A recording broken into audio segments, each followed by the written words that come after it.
Devenu comment dans ma vie? Je ne supportais pas d'aller à l'église. Moi, je combattais les églises. Il y avait une église à côté de nous et je prenais des baffles et je mettais contre l'église et je mettais du MC Hammer. Et en ces temps-là, il y avait une chanson de MC Hammer qui disait « Pray, pray ».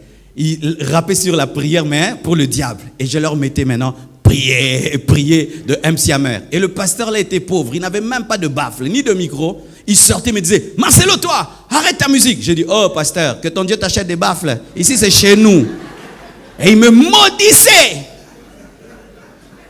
Ah oui, je ne supportais pas les hommes de Dieu. Quand tu as la sainteté, en moi, j'avais envie de donner les coups à tous ceux qui craignaient Dieu. Si seulement tu dégages la présence de Dieu, j'avais envie de donner des coups. Pourquoi? Parce qu'à l'âge de 10 ans, j'ai eu une apparition des sorcières qui sont venues me bouffer.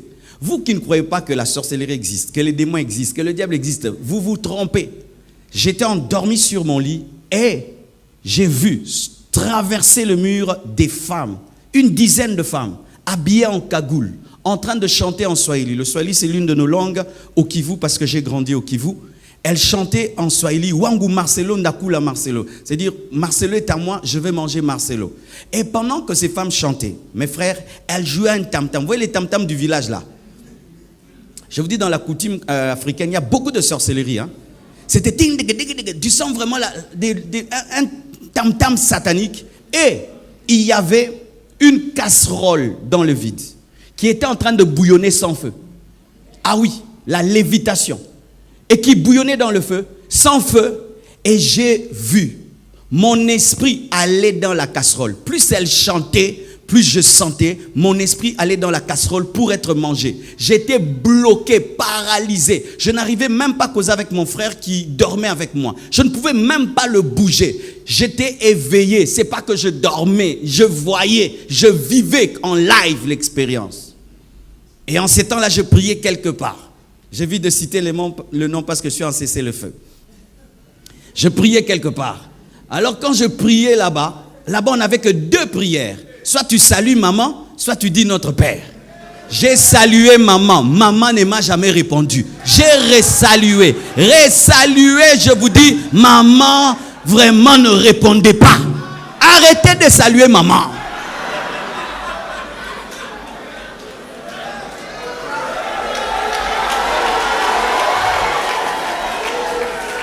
Moi, j'ai salué, je l'ai salué, mais la puissance des ténèbres était toujours là. Et puis j'ai pris ma deuxième prière que nous avons enseignée là-bas. Notre Père qui es aux cieux, que ton nom soit sanctifié, que ton règne vienne. Quand j'ai dit que ton règne vienne, à l'instant, elles ont disparu. La casserole a disparu. Ça, c'est une vraie prière. Ça, c'est la prière de la Bible. Ça, c'est la prière de la Bible. Mais malgré qu'elles ont disparu, je ressentais leur présence. Et j'ai couru voir mes parents. En ces temps-là, mes parents ne priaient pas. Ils ne connaissaient pas Dieu. Et j'entre dans leur chambre. J'avais 10 ans. J'étais un garçon très fier. Mais j'entre dans la chambre. Je dis, il y a des démons qui m'attaquent. Les sorciers sont là. Ils ont cru que c'était le rêve d'un enfant. Chers parents, faites très attention. Lorsque vos enfants vous racontent leurs rêves et leurs cauchemars, il se peut qu'ils vivent des expériences réelles, mais vous rationalisez tout. Et alors ils me disent, alors qu'est-ce que tu as fait pour qu'ils puissent partir? Ah, j'ai salué maman, ça n'a pas marché. Et puis j'ai dit notre Père, ça a marché. Ok, va rentrer. Et puis si ça vient encore, tu pries notre Père. J'ai dit jamais. Et puis ça ne marchait pas encore. Je vais dormir entre vous. Quand j'ai dit, je vais dormir entre vous, ils ont dit non. Marcelo est très fier. Jamais il nous a proposé ça. Comment il peut accepter là? Donc c'est réel. J'avais la chair de poule. Et puis ils m'ont emmené. Il y avait 2 personnes qui habitaient chez nous, qui étaient de la famille, mais qui étaient dans le fétichisme. Et quand ils m'ont emmené chez elles, elles ont dit, nous sentons des présences maléfiques. Et pendant que je parlais, je voyais en vision un homme blanc et une femme noire qui me parlaient, qui me disaient, qu'est-ce que tu penses? Parce que tu leur dis, nous finirons par t'avoir. Et moi, je devenais l'interprète. Je commençais à dire, on me dit ceci, on me dit cela. J'étais comme entre ces esprits et ma famille. Et eux, au lieu de prier, ils ont fait une scarification, des scarifications au niveau de mes mains, au niveau de ma tête, au niveau de mes chevilles. Et ils ont mis de la poudre et ils ont parlé. Il n'est pas de votre famille, vous n'allez pas la voir. Et tout d'un coup, ces esprits sont partis. Et moi, j'ai oublié. Mais vous savez, de l'âge de 10 ans à 15 ans, j'étais rempli d'une haine pour Dieu. Je ne savais pas pourquoi. Donc si tu es pasteur, j'ai envie de te taper. Si tu me prêches, j'ai envie de te gifler. Je ne supportais pas les choses de Dieu. Mais partout où j'allais, j'étais leader. Si je vous trouve en train de jouer au foot, je vous dis, donnez le ballon ici. Vous allez me donner. Je vais vous commander. Partout où j'allais, je disais, je suis leader. Alors que c'était des démons. Il y avait dans mon cœur une pierre, je vous dis une pierre, un orgueil contre Dieu, comme si Dieu était mon égal. Je ne pouvais pas m'humilier devant lui. Des fois même on venait nous prêcher à la maison. Si tu me prêches, je viens, je m'assieds sur la coudoir où je vais me changer. Je porte une courte culotte si tu es une fille et je suis là, je te distrais. J'allais même dans les églises pour draguer les filles. Tu t'imagines ça? Et alors, comment j'ai été transformé, mes frères? Chaque année, on allait en vacances. C'était chez qui? C'était chez l'homme le plus riche de notre famille. Et c'est là que j'étais bouleversé. C'était l'homme le plus riche de la famille, le plus beau. Il était tout le temps en boîte, il avait tout l'argent qu'il fallait. Il était beau, il avait tout. Et c'était mon modèle. Je me disais, quand je serai grand, je serai comme tonton Popé. Il est riche, il s'habille bien, il a tout ce qu'il veut. Moi aussi, je serai comme lui. Mais un jour, mon oncle qui revenait tous les jours, enfin avec des nouveaux albums, des tels musiciens, il revient voir mon père, il commence à prier, il commence à entonner la musique chrétienne. Et mon père lui dit, mais qu'est-ce que tu as toi? Tu pries maintenant dans ces églises-là, binzambi comme on appelle chez nous. Il a dit, non, j'ai reçu Jésus, j'ai tout arrêté. Ah, mais moi j'étais déçu. J'ai dit, pourquoi tu m'as fait ça? Moi qui voulais être comme toi, maintenant tu pries. J'étais déçu. Parce que quand j'allais en vacances chez lui, comme il était l'homme le plus riche du coin, j'étais le neveu de l'homme le plus riche. Tu t'imagines comment on nous traitait? Et puis, il nous a tendu un piège. Il a organisé des vacances encore chez lui. Et tous nous sommes allés. Et là-bas, il a invité beaucoup de pasteurs. Beaucoup d'intercesseurs. La maison était remplie de prières. Tu vas là, rakababa, tu vas rababa. C'était les pires vacances de ma vie. Je me disais, mon Dieu, qu'est-ce qu'il a fait? Tu vas là, on prie, venez, on va prier. Et on nous mettait là ensemble. Et un pasteur au milieu.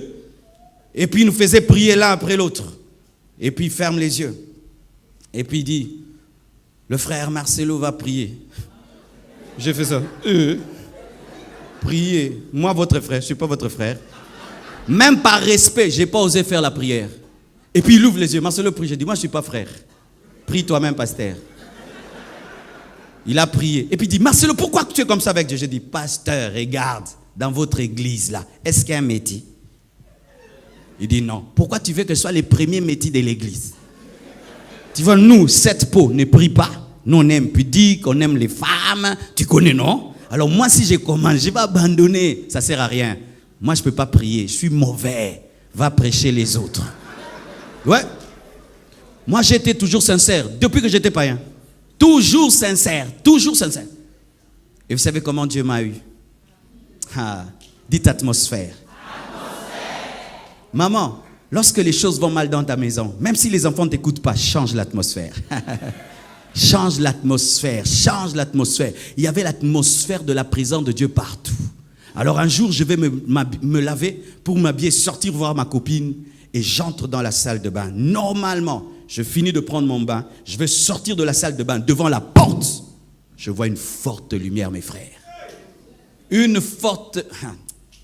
Chaque fois que j'en parle, c'est comme si c'était hier. C'est ce qui a marqué toute ma vie jusqu'à aujourd'hui. Je ne joue pas avec les choses de Dieu parce que moi, je n'ai pas seulement cru par la foi, même j'ai cru aussi par la vue. Une lumière m'apparaît comme un soleil en plein midi, mes frères. Et une voix sort de la lumière comme un baffle. Marcelo, convertis-toi. Frère, j'étais là.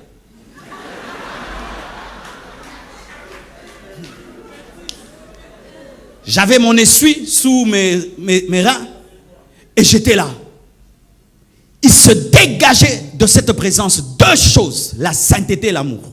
La sainteté me repoussait, mais l'amour me retenait. J'avais envie de fuir et de rester.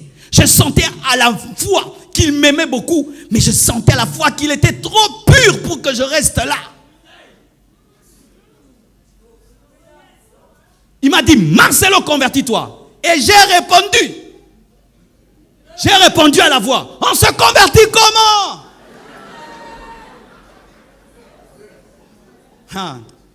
C'est pourquoi ne condamnez jamais un homme. Vous ne savez pas ce qu'il vit dans le secret. Ne condamnez jamais celui-là, il est allé en enfer. Si tu ne sais pas ce qui est arrivé avant sa mort, il se peut qu'avant même de rendre l'âme, il a pu donner sa vie à Jésus-Christ. Si j'étais allé dans cette salle de bain et je n'en étais pas sorti, qui aurait cru que j'y avais rencontré Jésus-Christ? Convertis-toi. Et je te réponds, comment on se convertit?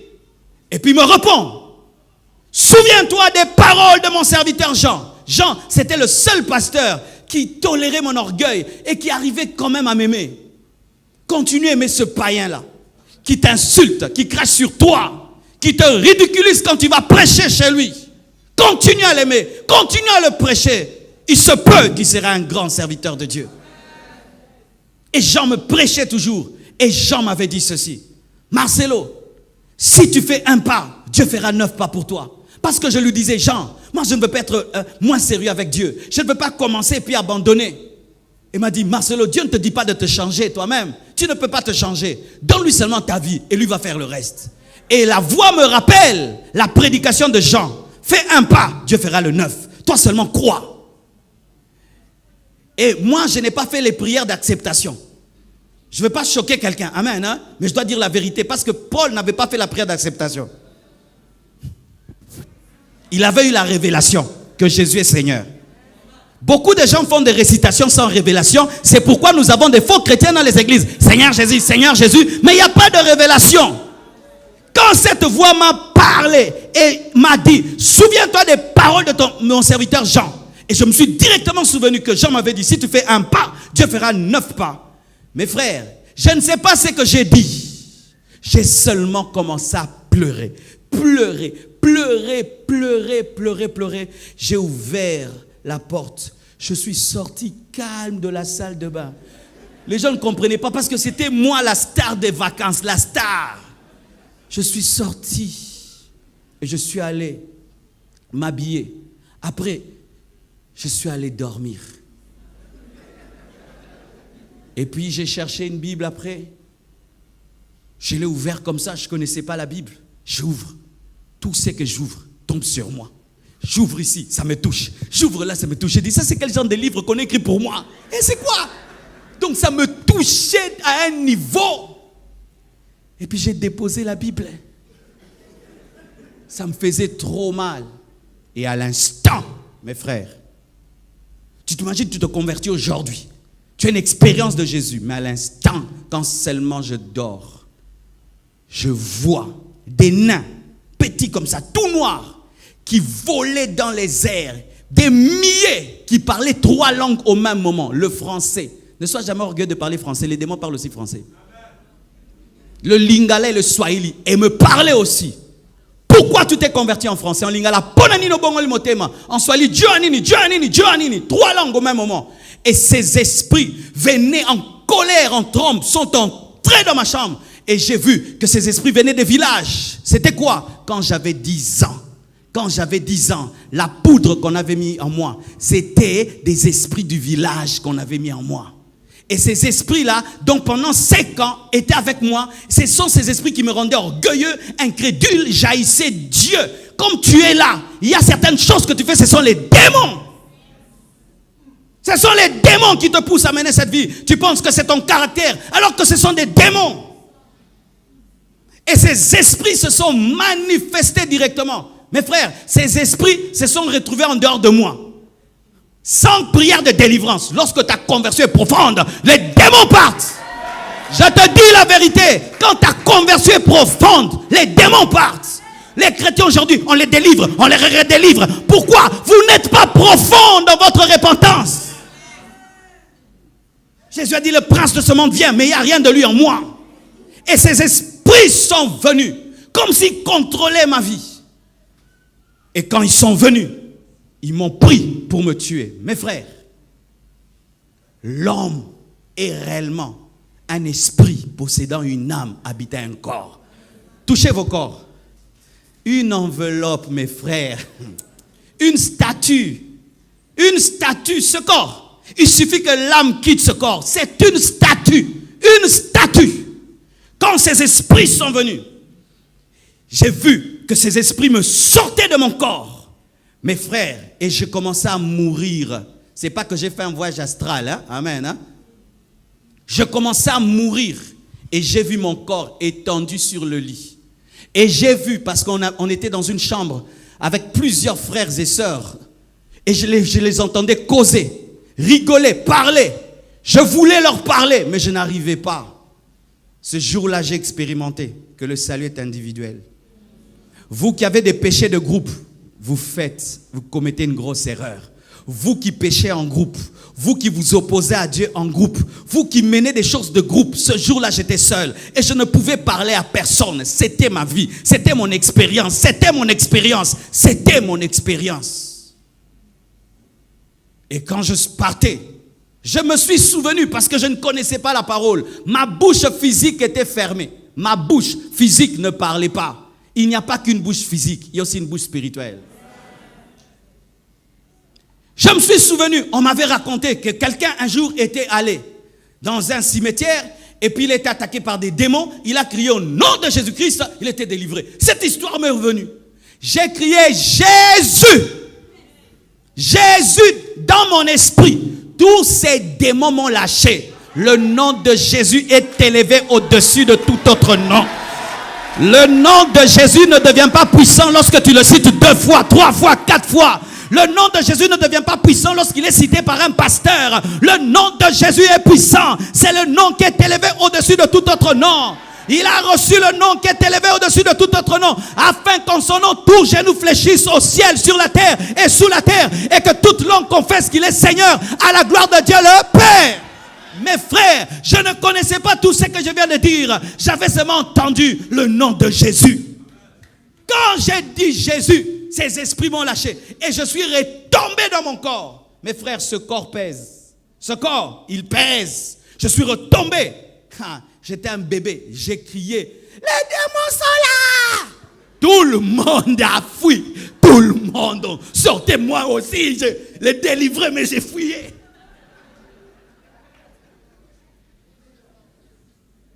Et vous voyez, dès le début de ma vie chrétienne, je n'ai pas eu le temps de blaguer. Après cette expérience, je suis allé chercher la Bible. Pourquoi ça m'arrivait? Je lisais. Des livres, je lisais.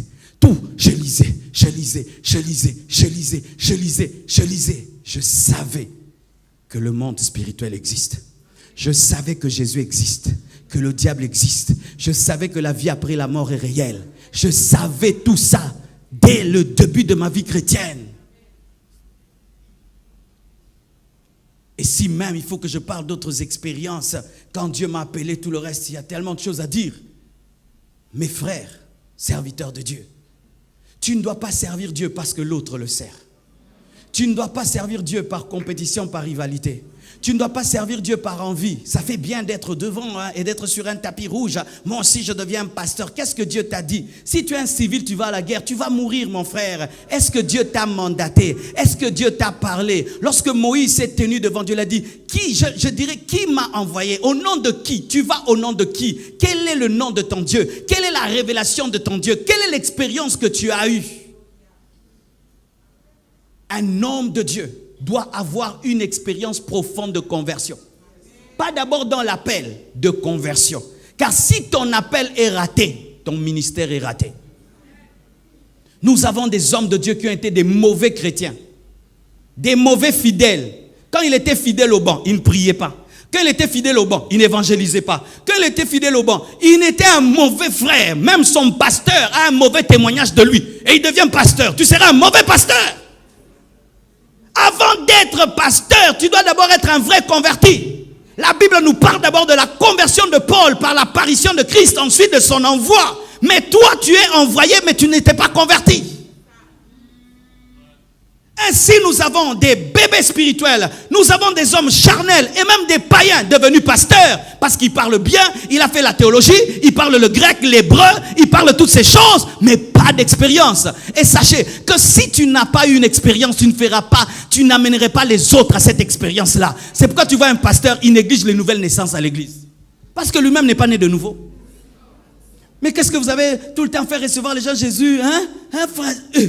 Parce que lui-même, il ne sait pas c'est quoi que de naître de nouveau. Il n'accélère pas sur l'évangélisation. Parce que quand il était fidèle, il n'évangélisait pas. Ce qui fait que quand il devient pasteur, il ne va pas évangéliser. C'est pourquoi il ne prie pas beaucoup. Parce que quand il était fidèle, il ne priait pas. Alléluia. Un bon pasteur est d'abord un bon enfant de Dieu. Un jour, je vais rencontrer le pasteur Soumbé là. C'est l'un de nos aînés au Congo. Il a fait des années dans la sainteté. Il a une grande église, il est béni. Et puis je lui dis, pasteur Soumbé là, quel est le secret de ton ministère? Il dit, pasteur, j'ai tout fait pour garder le cœur d'un enfant de Dieu. Je dis, oh, simple comme ça. Il dit, oui pasteur, tu vois ces choses de prêcher là, tu peux perdre le cœur d'un enfant de Dieu. Je dis, comment? Il dit, oui, à force de dire aux gens, toi, tu oublies que la Bible te concerne. Et regardez un peu. Tu dois prier, tu vois. Je suis en mode toi. Rarement nous disons je dois, tu dois, et tu oublies que Dieu aussi est ton Dieu. Ainsi tu te comportes comme l'ami de Dieu, tu oublies aussi que tu es un enfant, tu es aussi l'épouse. Alléluia. Des expériences. Un jour, j'étais en train de prier et puis je vois un ange qui m'apparaît. Il est venu comme un examen, il me dit, Marcelo demande 4 choses. Maintenant, du coup, je devais répondre. Pas dire demain, maintenant. Et j'ai demandé 4 choses. Et puis il me dit, tu as bien répondu. Je t'ajoute la gloire et la richesse. Il a disparu. Ça, j'ai vécu ça. Dieu n'est pas que le Dieu de Salomon, mes frères. Dieu n'est pas que le Dieu de Salomon. Dieu, moi aussi, j'avais demandé. Je peux même te dire les 4 choses que j'avais demandé. Je peux te dire? Quand il m'est apparu, il m'a dit, demande 4 choses. J'ai dit, je demande une communauté de 100 000 personnes. Et puis j'ai dit, je demande un réveil mondial. Et puis j'ai dit, je demande le salut de toute ma famille. Et puis j'ai ajouté, je demande, après avoir prêché aux autres, que moi-même sois sauvé. Très important. Alléluia. Très important. Il m'a dit, tu as bien répondu. Je t'ajoute la gloire et la richesse. Il est parti. Chaque fois que je pense à cela, je sais que la gloire et la richesse m'accompagneront. Maintenant, quand tu vois quelqu'un, la gloire et la richesse l'accompagnent, tu combats ça. Est-ce que tu sais ce que tu combats? Tu sais qui tu combats? Vous voyez des choses de combattre, bicombatta, combatta. Bicombatta, combatta. Tu combats un homme, mais tu ne sais pas qu'est-ce qui est derrière lui. Tu combats Israël, tu ne sais pas que la Shekinah est là. Tu combats Israël, tu ne sais pas que le Dieu de l'arche est là. C'est ça le problème de combattre pour combattre.